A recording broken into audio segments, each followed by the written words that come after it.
Brainwash, be gone. A podcast for women who've left a high-control, high-demand religion. In every episode, we deconstruct one specific rule you were taught so you can let go of the harmful conditioning and live an amazing life on your own terms. Today, we'll be talking about... Your body is a temple. I have to say, this is an unusual episode because normally I fundamentally disagree completely with the rule that I'm presenting. But this one, my body's a temple, I feel like, heck yeah, my body's a temple. But as you might imagine, I just interpret it completely differently from how it was taught to me as a child. This episode is about releasing that body shame, sexual repression, fear of feeling good and loving yourself that came from church teachings about our bodies.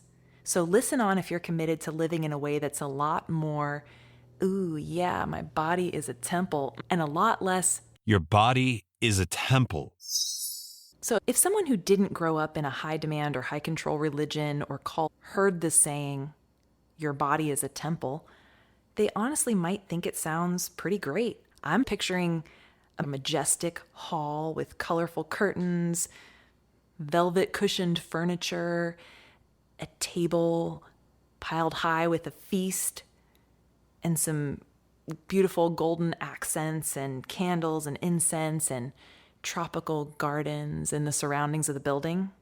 That sounds amazing. But no, somehow, somewhere, someone heard that metaphor and decided to basically make it mean the exact opposite.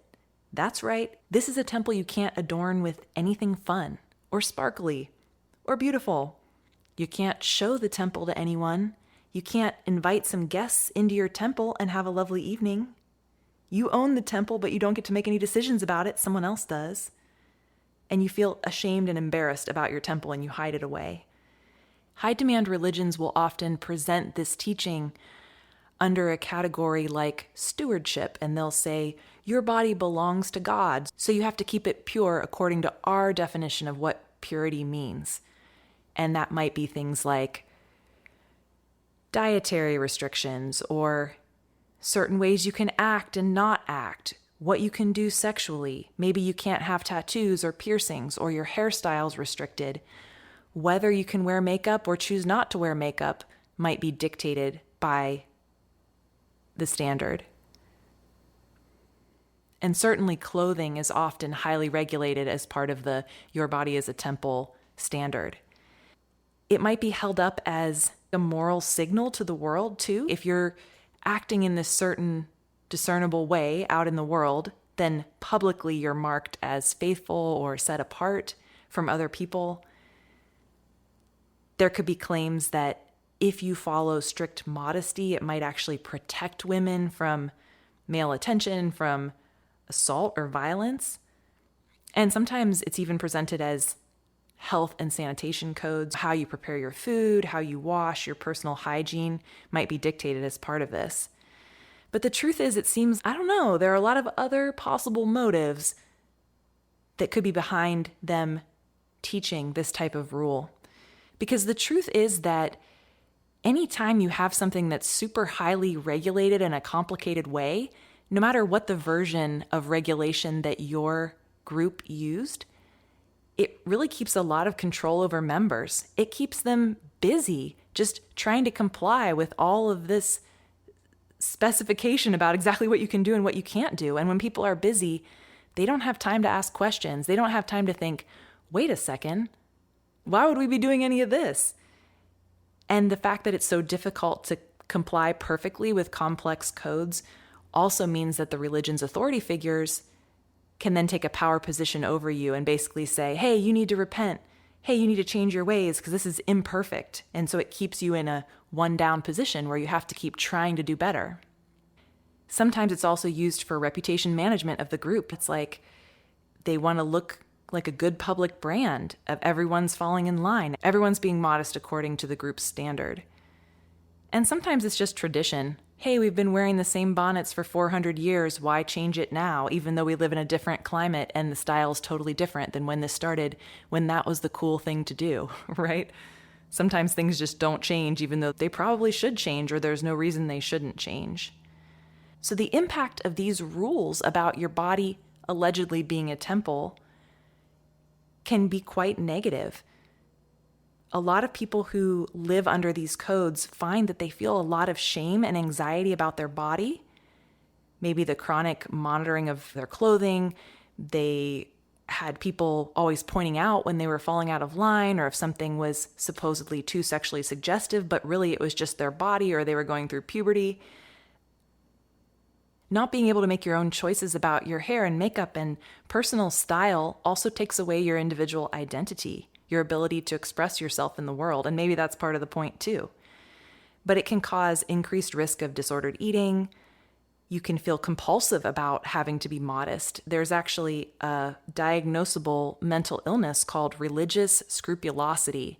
And it's a type of obsessive compulsive disorder where the way you play it out is you have intrusive thoughts and compulsive behaviors that have to do with religious beliefs and practices. So ironically, here's this thing that's considered literally a mental illness that needs treatment, but many high-demand religions consider that obedience or good behavior. Like that would make you a good example for other people to be behaving in such a compulsive manner.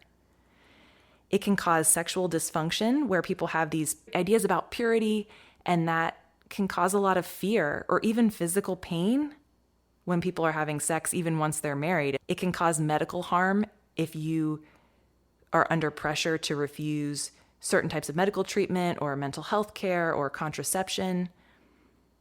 And there can be a lot of victim blaming when, if you are harassed or assaulted, or there are other crimes of sexual violence against women or other people who are then blamed for it being a failure of their modesty. So that can also cause underreporting of abusive situations. So the way that high control, high demand religions interpret your body as a temple has a lot of logical gaps.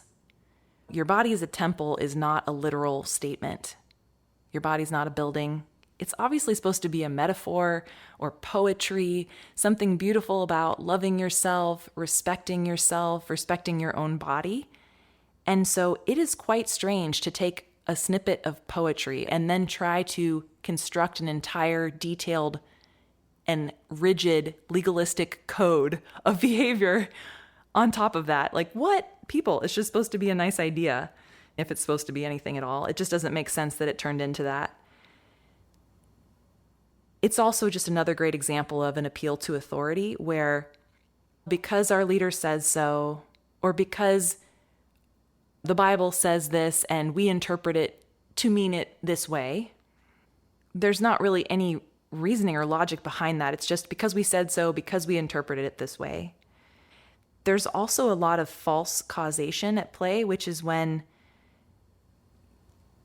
two things are connected that really aren't the cause one of the other. So in this case, it would be things like, if you dress this way, then you will be safe, or then you will have good relationships, or then people will respect you. And in reality, that is not the way to cause safety or to be treated well by how you dress. It's just that's a false causation. There's quite a bit of hypocrisy there too, where frequently women are just blamed for male behavior and men are not held to account at the same level. Like you cause someone else to sin by what you do, and that just is such a circular and ridiculous premise. A lot of these practices are also supposed to be for your health, but at the same time, those groups are not looking at modern scientific health knowledge. So if this is supposed to be a health code at its core, then why are we not caring about studies and scientific evidence and seeing what works for people scientifically? It makes no sense.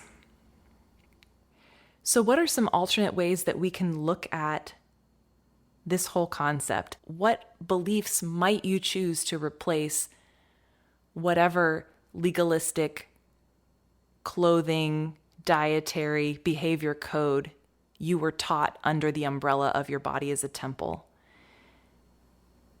And here are some ideas that I have. I think that autonomy is non-negotiable.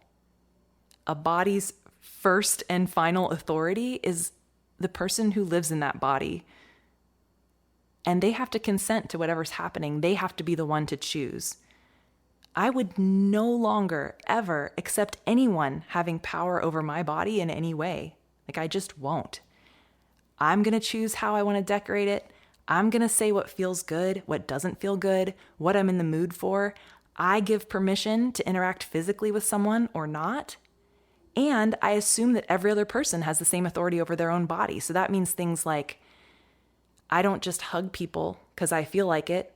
I ask them, would you like to share a hug? Because they get to choose whether they want to hug me or not. If we're both like, yeah, let's hug, then we'll do it. But if they're not, I don't want to put them through that. I also don't do things like tickle little kids against their will. And I raise my kids to make their own bodily choices about how they'll dress themselves, what they like and don't like. I know they need to practice as kids to get comfortable with their own self-expression and boundaries. It's super important. I wouldn't let them do something like super wildly dangerous, try to climb Mount Everest in a bathing suit, but the truth is there are actually very few scenarios where their safety is actually at risk. And they can definitely make some questionable and interesting and self-expressive choices and not be harmed and get some feedback about how they feel about it. And it teaches them so much. I also think that context matters. It is totally weird to have universal dress or health codes that ignore culture, climate, people's level of ability, their personal preferences, their sexuality, everything about everything. There's a reason there's so much diversity in this world, because there are so many different circumstances and each person is different. We don't have to be identical, uniformed automatons. So to reflect on this topic, how do you feel about this? Do you like the metaphor of comparing your body to a temple, or do you not like that? Some people find that very triggering. I think I went through a phase like that, and then I came back around to reclaiming it in a different way. But where are you with that? And what are some ways that you can show your body love? How can you learn to trust your body and its signals that it gives you about what you want and what you don't want? And are there things that you can do that help make your body feel good? What can you do this week to really respect your body in the way that you choose? Who do you know who would appreciate having this podcast as part of her life? Send her a link to the show page at www.brainwashbegone.com. Your body is a temple.